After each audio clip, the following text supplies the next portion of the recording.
Today, we're going to look at how quickly things can fall apart, how diplomacy can just collapse and turn into a global crisis in a matter of hours. We're talking about the Hormuz siege, a major standoff over one of the most critical waterways on the entire planet. 20%. So what happens when the flow of a full 1/5 of the world's oil supply is suddenly put on the line, threatened by military force? Well, that's the exact question the world woke up to one Sunday morning. So where did this all begin? It kicked off when these super high-stakes peace talks between the US and Iran, which were happening in Pakistan, just ended. No agreement.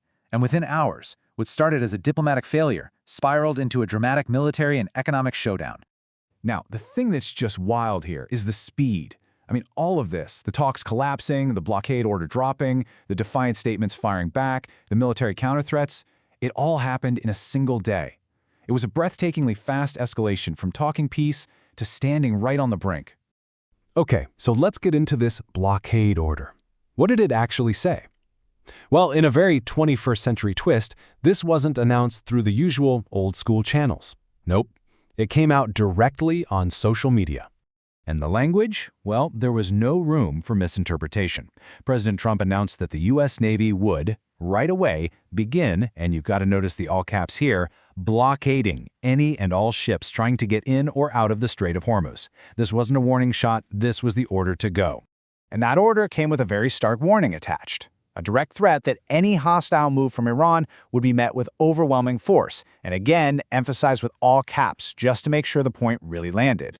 But here's where the scope of this thing got even wider. This wasn't just about Iranian ships. The order to the U.S. Navy was to stop any vessel from any country out in international waters if that vessel had paid a toll to Iran. So you can see how that just massively widened the net of who could get caught up in this. So the key takeaway here is that this wasn't some random military move. It was a whole strategy with multiple parts. The goals were pretty clear. Grab strategic control of the waterway, cut off Iran's main source of economic power, put pressure on Tehran about its nuclear ambitions, and get allies like Britain to jump in and help with things like minesweeping. And the strategy went even further, trying to totally isolate Iran. A direct economic threat was fired off to China, warning of a massive 50% tariff if Beijing decided to give any military help to Tehran. Okay, so you've got this naval blockade, you've got these direct threats. How did Iran react? Well, as you might expect, the response came back just as fast and just as defiant. The first word came from the political side. Iran's parliament speaker Mohammad Bagher Ghalibafaf just said it plainly. His country wasn't going to give in to threats. A really clear message showing they were digging in. But right after that political statement, the military one landed, and it was a heavy one.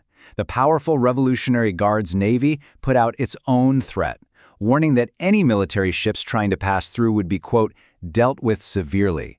That is a direct challenge right to the U.S. Navy. And this, right here, shows you the heart of the conflict perfectly. You've got two positions that just cannot exist together. The U.S. is claiming the right to stop ships in international waters, but Iran is claiming full authority over the strait. The U.S. is talking about freedom of navigation, and Iran is basically saying, yeah, only for civilian ships and only on our terms. There's just no middle ground there. So why does a fight in this little sliver of water send shockwaves all over the world? It's because this isn't just any waterway. It is maybe the most critical economic choke point on the globe. And we're right back to this number 20%. A full fifth of the world's daily oil supply has to go through this one single spot. When you see it laid out like this, you get it. Squeezing the Strait of Hormuz is like squeezing the energy supply for the whole planet.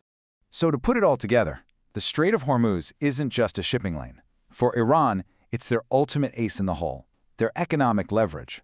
For the world, it's a vital energy artery. And in this whole mess, it's become the flashpoint for a standoff that could absolutely ignite a much, much bigger and more devastating global conflict. Which leaves us with the huge, lingering question at the center of this crisis. Is a naval blockade a clever bit of strategic pressure that's meant to avoid a bigger war, or is it the very action that makes that war unavoidable? Right now, the answer is dangerously unclear.